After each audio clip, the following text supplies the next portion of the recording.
As this coronavirus pandemic has been unfolding, I've been replaying over and over in my mind that scene from the movie Avatar at the end, where Pandora, that's the name of the planet the movie takes place on, marshals all her resources, all the creatures of the planet, to come together to fight off the threat that is man. You see, man has landed on the planet Pandora because she is teeming with a precious metal called, wait for it, unobtainium. Yeah, that's right, unobtainium. Means he can't get it, but he's trying to get it. Man is in fact doing everything he can to extract that metal from her ground in his endless pursuit of productivity and progress. He's fully willing to destroy Pandora and all the savage and uncivilized occupants who are essentially the protagonist heroes of the story and who know themselves to be part of Pandora. They don't just live on her, they are part of her. Inseparable, connected. And in this climactic scene at the end, Pandora is bringing it, all the chaos and destruction she can muster against the voracious appetite of man, who is mercilessly hurting her out of pure self-interest. Well, I can't help but see the parallel between this moment in Avatar and what we're now going through with this pandemic that is forcing us all to just stop doing whatever we thought was so damn important to be doing. I'm now home quarantined with my lovely lady and bride, almost to be, Sylvie Kukassian. We were to be married next month in our beloved Ireland, nestled amongst vibrant green hills and ancient stones with our immediate families, who still haven't met in almost 5 years together. But we had to cancel that plan and stay home instead. And on a deeper level, beneath the very real suffering that's happening now all over the planet that I'd never wish on anyone, and beneath our own sadness at having to cancel this beautiful occasion together, well, beneath all of it, I can see the perfection in what's unfolding. At the beginning of every year, I give myself a life theme mantra for the year. Now this year, 2020, after a 2019 in which I was just perpetually exhausted because I was saying yes to way too many things, my life theme this year has been the year of no. Because I realized that what would most serve me as a theme this year was saying no to whatever did not feel deeply exciting and or nourishing. And of course, my Ireland wedding felt both nourishing and exciting. But as this pandemic grew, my thoughts and actions and trying to force it into being stopped feeling exciting and nourishing.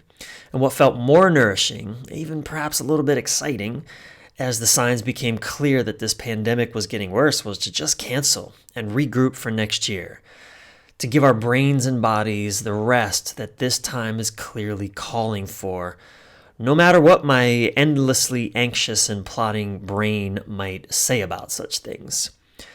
And in today's episode, given all that's happening, I decided to revisit a blog that I actually wrote a few years ago that speaks to this deeper perfection of what we're now experiencing, that I believe is essential to humanity's collective evolution.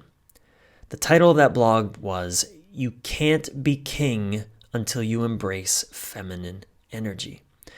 Now, this is actually one of the most exciting things for me personally to ever talk about because it speaks to the deeply primal possibility within us all, men and women, of evolving into the mastery of being human by developing and integrating both our internal masculine and internal feminine aspects of being. That's what I love about being a relationship coach in this unprecedented time in human history, because more men than ever before are being called, even kind of forced, to embrace the feminine aspects of being, which is not just essential if we are to live masterful lives, but more and more we are seeing that the feminine principles of connectedness, relatedness, feeling, and being will be critical to healing our increasingly fractured communities and critical even to stopping our own planet Pandora from sending even more hostile forces our way because we can't feel her clearly telling us that we're hurting her. You can't be king unless you embrace feminine energy.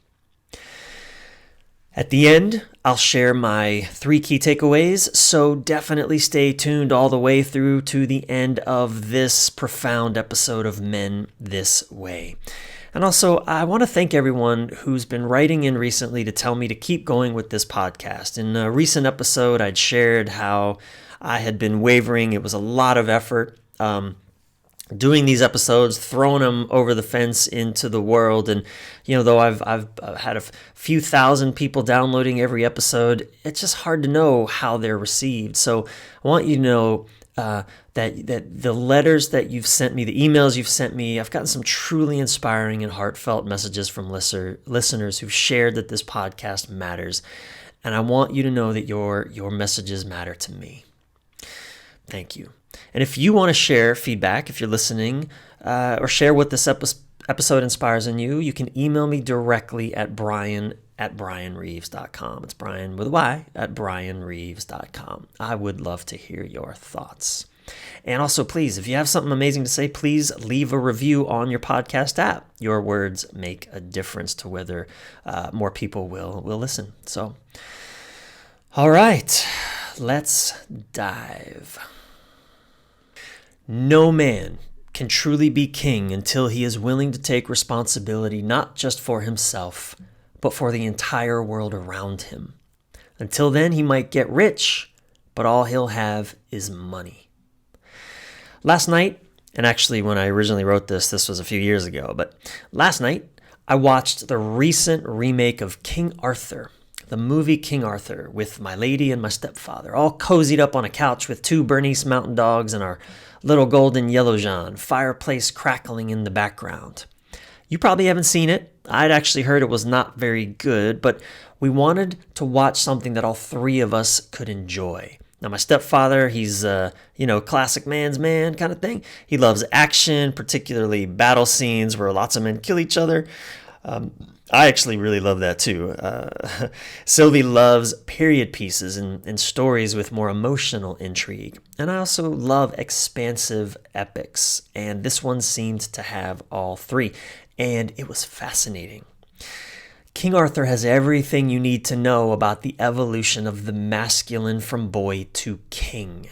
Why most men get stuck in perpetual adolescence, and how truly powerful we, man or woman, become when we finally learn to embrace feminine energy. King Arthur is the story of a boy who does all he can to avoid his destiny. He has a good heart, defending those close to him with vigor, but the rest of the world? Well, he's far more preoccupied with accumulating wealth and living unnoticed by the bigger powers that would destroy him, that are already destroying the rest of the world. In other words, like many men today, including myself in many ways, he stubbornly resists taking any real responsibility for what lives beyond his own self-serving concerns. And there are no wise elder men present to show him how. And then one day, a good wizard shows up to guide him towards his destiny.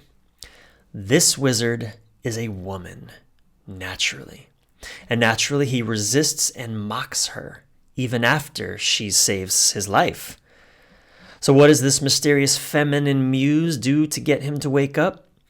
She sets upon him all kinds of terrible experiences, confrontations with death, which he must survive, so he may finally be worthy of his birthright as king. Now, notice in this little commentary, notice that the feminine wizard, the wizard shows up as a woman naturally, but this is not a gender thing. This is not about man, woman. This is the feminine showing up. And, you see this is what I'm so fascinated about, what's happening in this moment with the coronavirus is the coronavirus is like in the movie Avatar, like the earth, like the feminine, the divine feminines, although this is a very real feminine being, the earth, Gaia, Mother Earth, sending forth, like in the movie Avatar, this from the realm of the invisible, the mysterious, which is where the mysterious lives, and the invisible. The virus, you can't see it, don't know where it is, and it's everywhere. And here it comes, like a terrible confrontation with literal death. And here it is slowing down to a damn near halt our relentless pace towards productivity, economic output, and despite the momentum of this way of being carrying over into even this quarantine, as people, like including myself, continue trying to be productive, creating new projects or distracting ourselves with busyness, figuring out how to still make money because that's the masculine reward-oriented system that we're living in. And yet here we are slamming to a virtual halt. And the longer this goes on, the more acute our confrontation with this moment and being, just being versus doing, the more acute our confrontation becomes. Even now, so much that there's even talk in this moment of flipping the economy back on, even if it kills millions more. After all, according to the masculine mind, it's better to do something that gives at least the illusion of being productive, because productivity is how we more masculine types tend to determine our self-worth, right? Better that than to do essentially nothing, or at least nothing obviously productive, and thus be confronted with the feminine nature of simply being as a source of worth. Heaven forbid we allow ourselves a moment of respite to simply be in this moment, to feel all there is to be felt in this moment. What's the point of that? Says the ignorant masculine mind that knows nothing of the feminine. And here we are in this confrontation with death. Now back to our story, King Arthur. Not all of him can live, is what this female wizard says, the feminine wizard says, as we see our young king-to-be Arthur desperately fighting off giant rats and monster-fanged snakes. Of course not all of him can live. No man can become the king he was born to be so long as his frightened inner adolescent who refuses to grow up remains in control. Now, again, I frame this as in a kind of heterosexual man-woman dynamic, but please know that this transcends our genitalia, right? This transcends our genitalia. Nonetheless, I will continue with the way that I'm framing it. Please take what resonates, discard the rest. But see beneath, if as you can. If that doesn't quite connect with you, please see beneath to the primal dance that I'm referring to. As I said, no man, no masculine can become the king he was born to be so long as his frightened inner adolescent who refuses to grow up remains in control. And this is why, in heterosexual context, women, or that feminine part of a woman, or even a man for that matter, will test the men they love over and over and over. Not necessarily consciously, very rarely skillfully, right? Just again, as coronavirus, like here's Mother Earth serving up an invisible dragon that we didn't know existed, we don't want to face, and would be rid of immediately if we had any choice in the matter. Yet here it is. And the feminine's refusal to just be easy for him to deal with is an essential aspect of the pact that the masculine has made with the feminine. After all, and here is the zillion-dollar takeaway, at least in the context of intimate relationship. Listen to this. Pay attention to this. The zillion-dollar takeaway. How can a more feminine-oriented partner ever know if a man is truly oriented towards love if he isn't pushed beyond the limits of his own logic? How can a woman ever know if a man is truly oriented towards love if he isn't pushed beyond the limits of his own logic? That is the great gift of the feminine that most men, and most women too, fail to grasp. The feminine keeps us oriented towards love. It's our resistance to embracing her influence in our lives that has us orient around shit that we inevitably find doesn't really matter. At least in that it doesn't make us deeply content. Money, orgasm, success, status, self-inflation. And let's jump over to another movie to further illustrate this, Wonder Woman. Now, my favorite scene is on the battlefield where the good guys, the so-called good guys, have taken Wonder Woman to accomplish their shared mission of stopping the enemy and saving all humanity. And in a dirty trench, she meets a suffering woman who tells Wonder Woman of her village's impending demise just 100 yards away across a heavily defended front. Now, the men insist on pulling Wonder Woman away from this elderly woman who's suffering because they want to keep Wonder Woman focused on the larger mission as they understand it. The men say, "We can't help these people. We must continue on our mission, and you cannot go onto that battlefield. You'll get killed.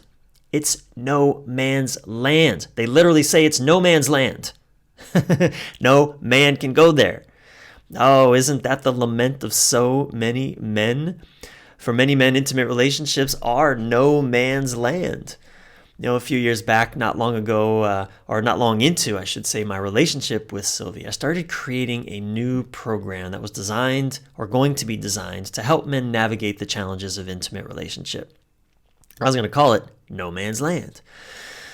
But it felt heavy to continue, so I put it aside.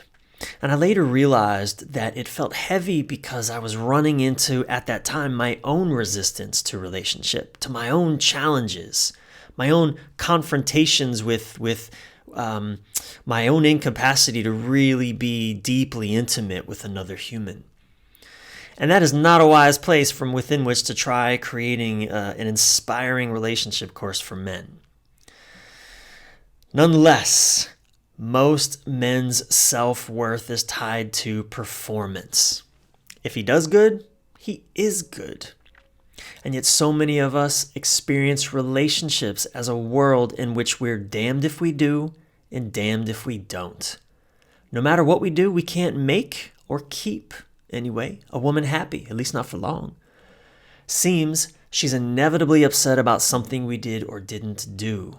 But rather than learn to embrace her capricious ways as an ongoing invitation to every day continue pursuing her heart, which is how our relationship stays dynamic and sexy, we instead take it as an affront to our masculine identity.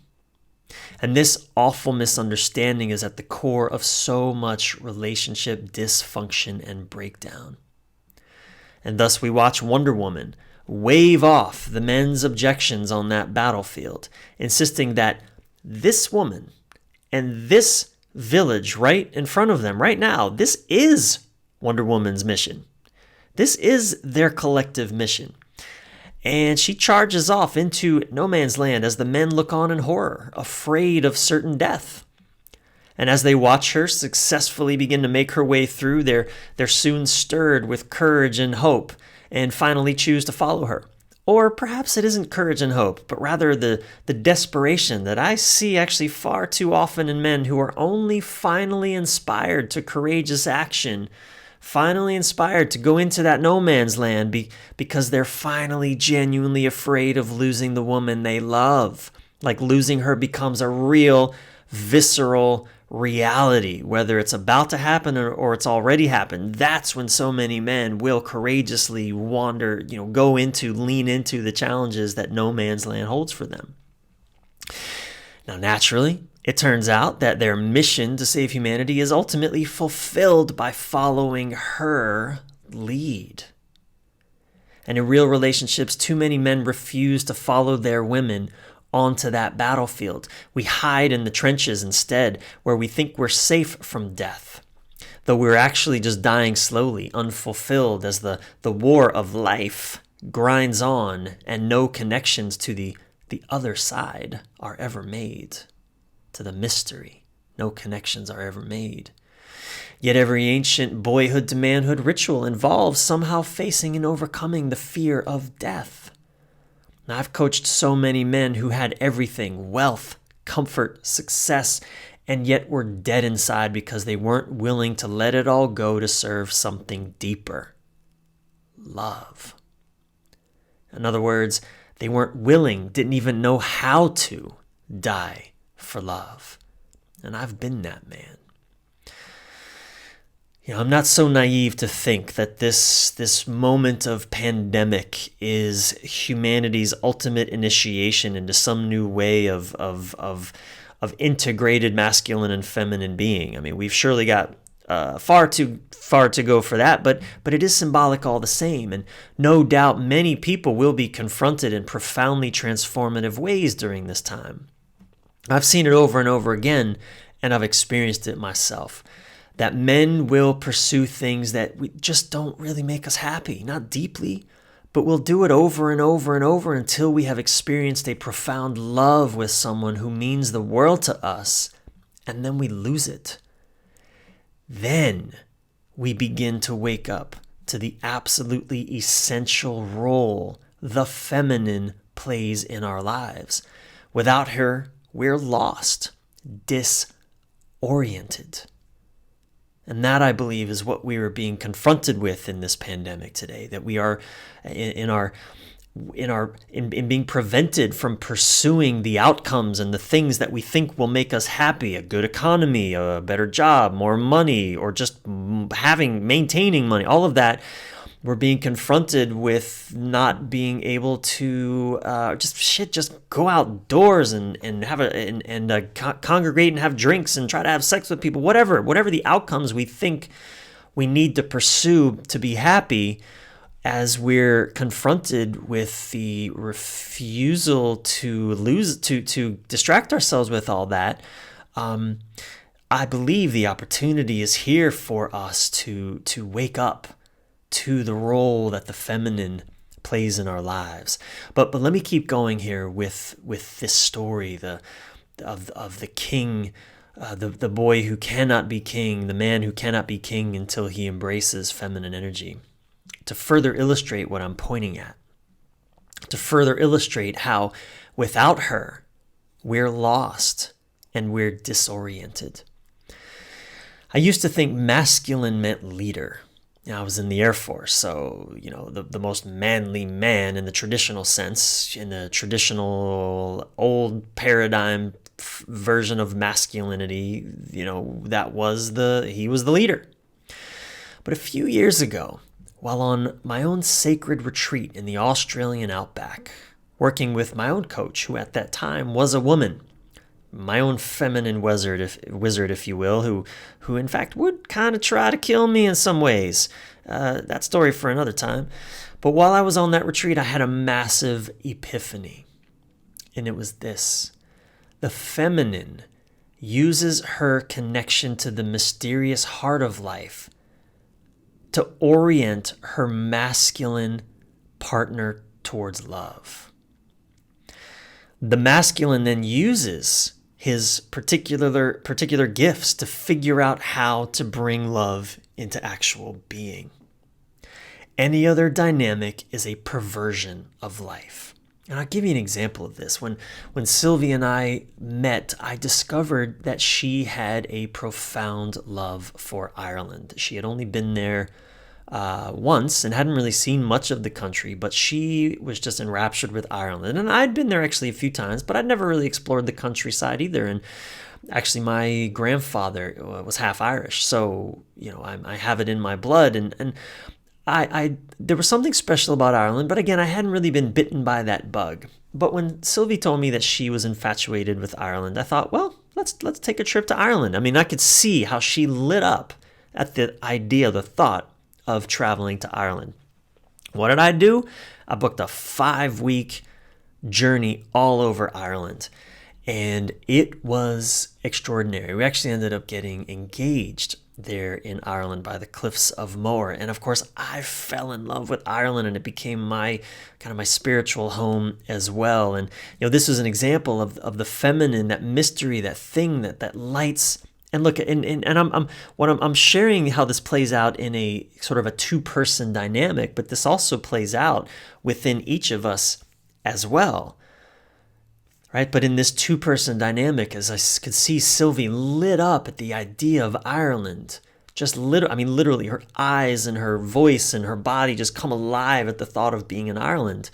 And well, that just, as being receptive to her feminine that feminine mystery, that feminine aliveness. Well, my gifts are logistics. My gifts are, I can make this happen, right? I know how to arrange all the pieces, arrange all the logistics, do all the things that will actually bring that into being. And I mean, this is essentially you can kind of like the yin yang cycle, in the yin yang symbol, even though when we see the symbol, it looks static, like it's not moving, but that thing's moving. Those two little squigglies are dancing with each other in a circle, constantly moving with each other and dancing. And so, the feminine, I'll say this again, the feminine uses her connection to the mysterious heart of life to orient her masculine partner towards love. And the masculine then uses his particular gifts to figure out how to bring love into actual being.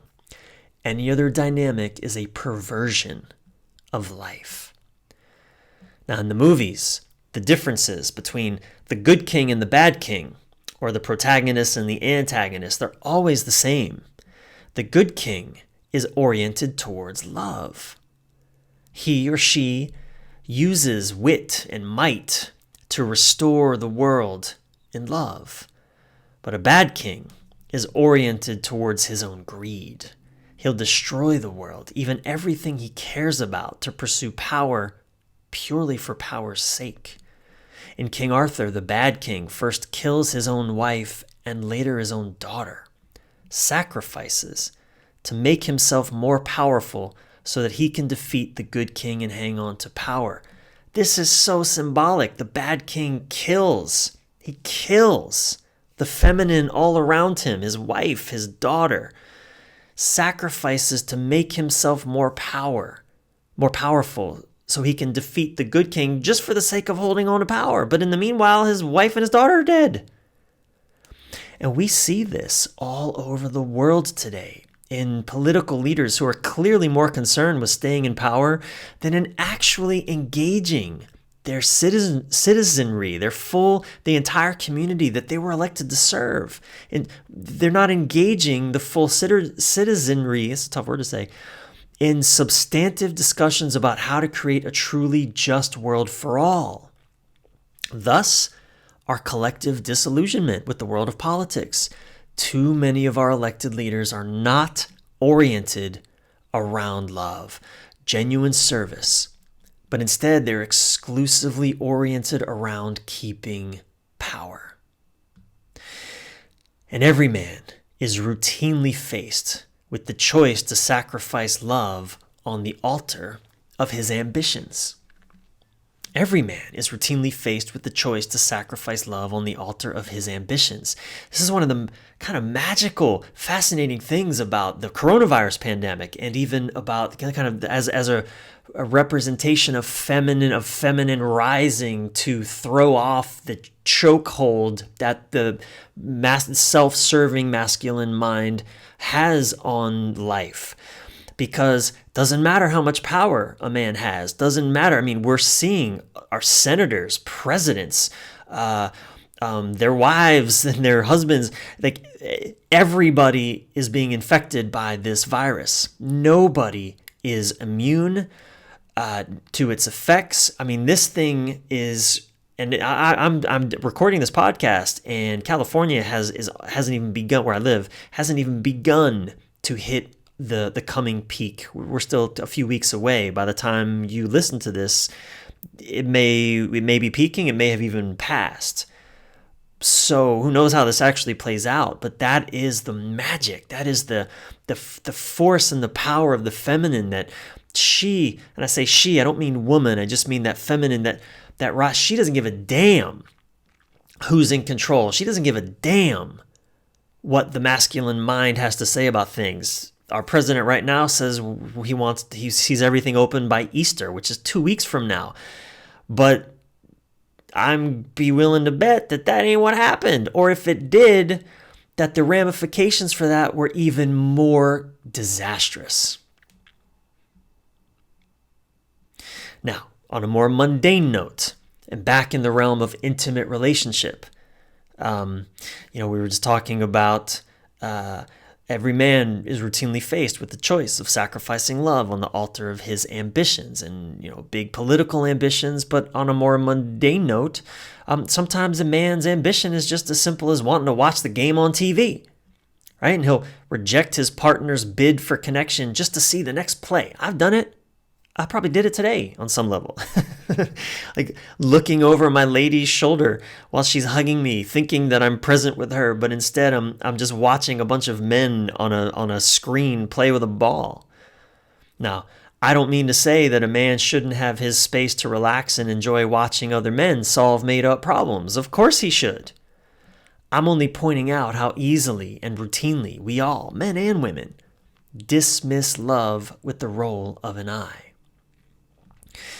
In the movie King Arthur, when King Arthur first defeats a horde of enemies with a magical sword called Excalibur, even the most hardened men at his side are electrified, invigorated, shocked, as they should be. For when masculine and feminine energy partner as one, we can overcome anything, any obstacle. And the magic in his sword represents the enduring mystery of the feminine. For how magic works is by definition mysterious, like the feminine. The first time that happens, Arthur confesses, I wasn't controlling the sword, it was controlling me. This is the magical, mysterious spirit of the feminine orienting the direction of his masculine capacity to cut through the challenges before him. I mean, this is it. Right on screen, right before us. I wasn't controlling the sword, it was controlling me. I'll say it one more time. This is the magical, mysterious spirit of the feminine orienting the direction of his masculine capacity to cut through whatever challenge lay before him. Now, after he has fully faced death and is ready to be king, and this happens when he finally takes full responsibility for restoring life to the kingdom, even if it costs his life. This is when he is ready to be king, and this is when he learns to fully wield the power of this magical sword Excalibur. And he becomes unstoppable because he has now fused masculine strength with feminine magic. The masculine oriented by his feminine, the two integrated as one. The bad king easily routed, vibrant life restored to the castle and all the realm. When men and women start learning to embrace the mysterious feminine in every human heart, the world will be a vastly different place. And movies are stories that at their best teach us something profound about how to live and how to love. A movie won't speak to your heart if it doesn't say something meaningful about the masculine turning towards and embracing the feminine, together writing the world back to love. I can't watch movies anymore without seeing some aspect of all this at play. And I see it everywhere, actually, in our politics, how businesses work, in sports and games. In chess, think about it. In chess, the king can only move one space at a time. But the queen, now she's the one you need to look out for she goes as far as she wants in any direction she wants. She's imbued with the power of magic. She can do anything on the board.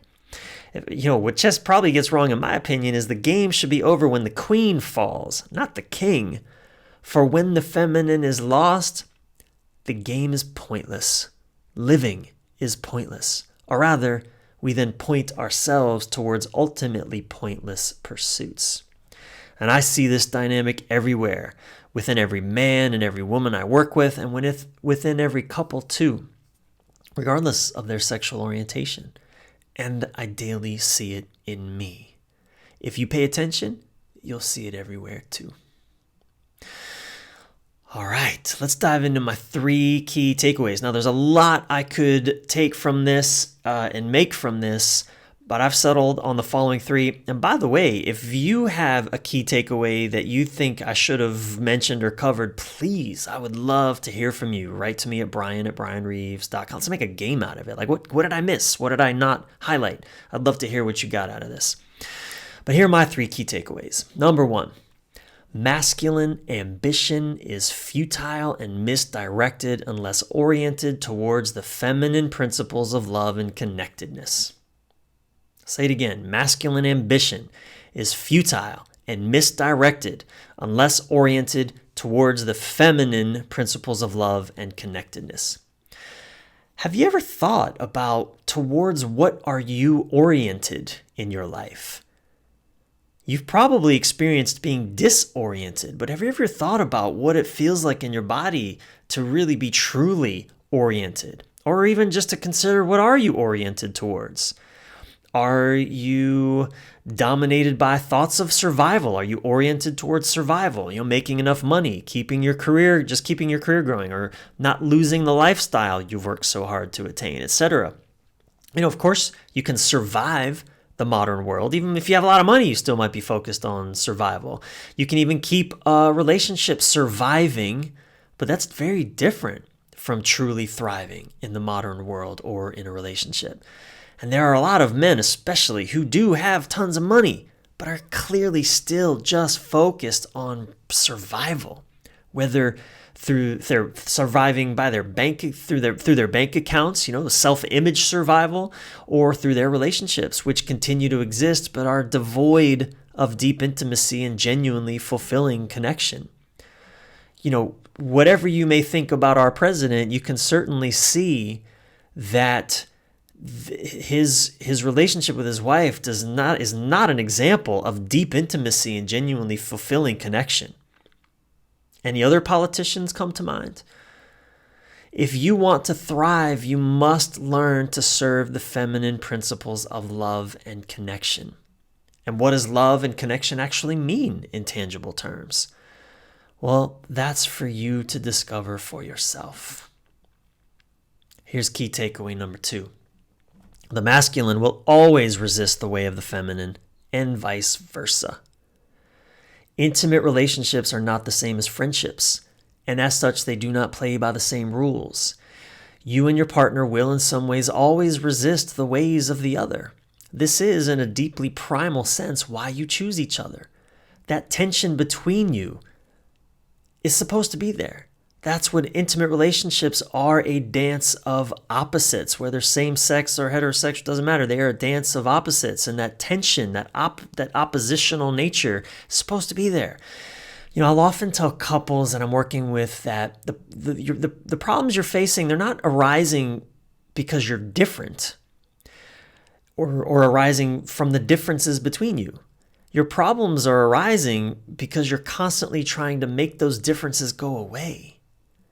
Relationship only begins to genuinely thrive when both partners learn to embrace both the masculine and feminine aspects of themselves and of each other. Just know this, that the primal masculine nature of any person will always resist relationship, because the primal masculine nature is the value of freedom. That's what I learned from my teacher, David Data, many, many years ago. That was so mind-blowing and enlightening for me. The primal masculine nature or value is freedom. And it will resist relationship because because relationship is about connection. And that's the primal feminine value. And the primal feminine nature of any person, therefore, will always prioritize relationship, connection. And by the way, again, it's not a man-woman thing. I mean, there are certainly plenty of men who prioritize connection with women who are prioritizing freedom. Happens all the time. But when we are unaware of this, we will make war. Freedom fighting against connection. And everyone loses, because whoever's standing for the masculine, they don't feel free. And in their lack of freedom, they pull away in an effort to create more freedom, which further triggers the feminine, whoever's sort of standing in that feminine pole, they feel less and less connected. And in their feeling less and less connected, they'll often try to grasp harder and to create more connection, which causes the more masculine person to feel less free, and on and on and on, and this insanity goes. When we understand this tension, we can start to speak in each other's languages. Relationship becomes truly divine, because now it is an expression of our wholeness. And if you're interested in learning a lot more about this, then please check out the two programs, my Conflict to Connection program and my Love, Sex, Relationship Magic program. The Love, Sex, Relationship Magic program is probably, it's better for individuals and singles. Individuals whose partners don't want to do this work, or just singles. That the Love, Sex, Magic program is great for that. And the Conflict to Connection program is great generally for couples or singles that really want to understand and study relationship and not make the mistakes of the past and really create something beautiful in the future. I want to do the PhD level work as a single or an individual. But either of those programs, they dive into this masculine, feminine dance of intimacy, and those distinctions have changed my life and the way I experience myself, the way I experience the world, and the way I experience my partner and relationship. So those are both on my website. Go check them out. As a Men This Way listener, you always get at least a 10% discount.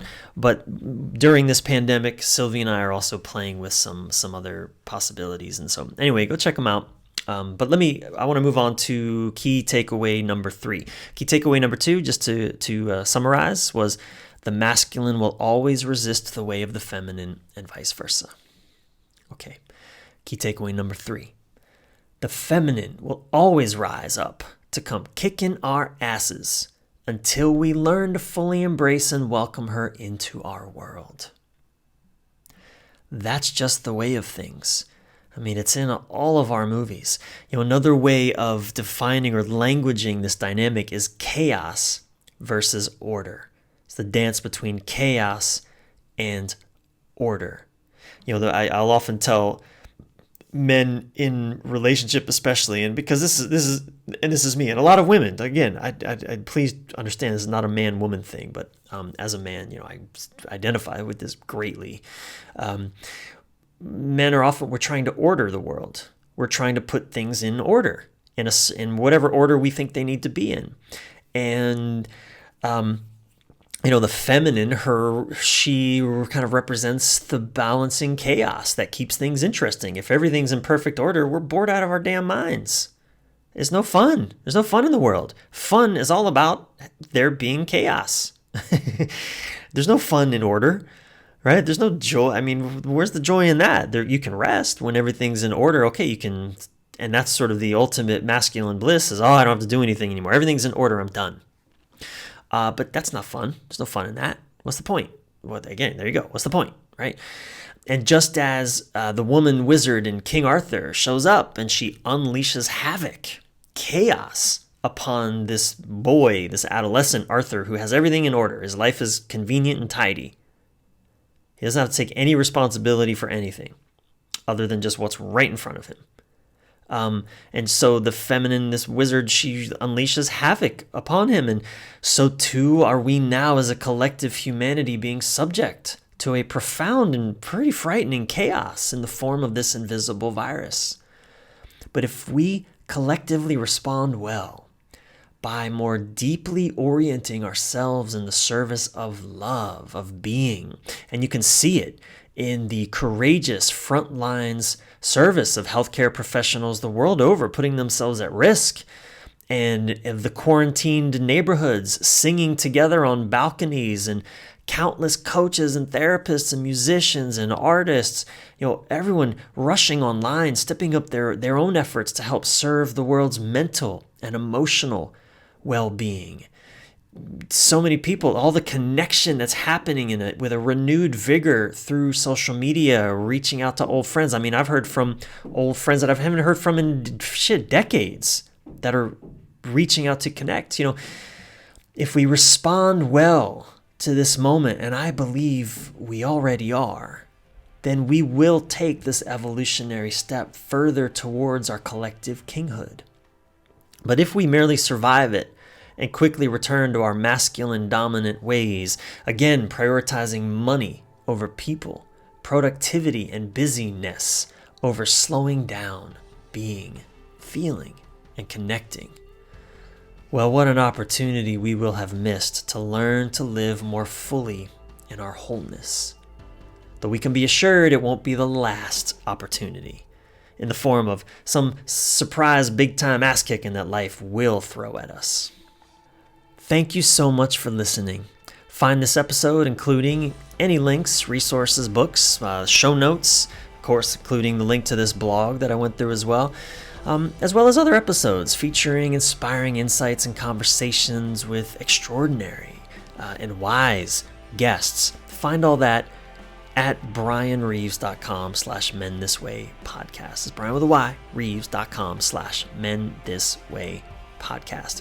And right now, during this pandemic, while we're all holed up, my wife, Sylvie Kukassian, and we are right now offering significant discounts on our courses, including the Boundaries program, Relationships Suck Without Boundaries, as well as the Love, Sex, Relationship Magic program and our Conflict to Connection 90-day program. We really want to make these available to everyone who wants to really use this time to go deeper, to expand your own capacity to love, because that's the real gift here. And hopefully through this episode, hopefully you got that much. If nothing else, you got that this is a time to expand our capacity for love. And if you were served by this and think others should hear it too, please share this episode or just write a review so that you too can lead more men this way. And don't forget to subscribe yourself while you're at it. I am your thriving life and relationship coach, Bryan Reeves, Bryan with a Y, Reeves. Until soon, keep your head up, your breath relaxed, and your thoughts inspired.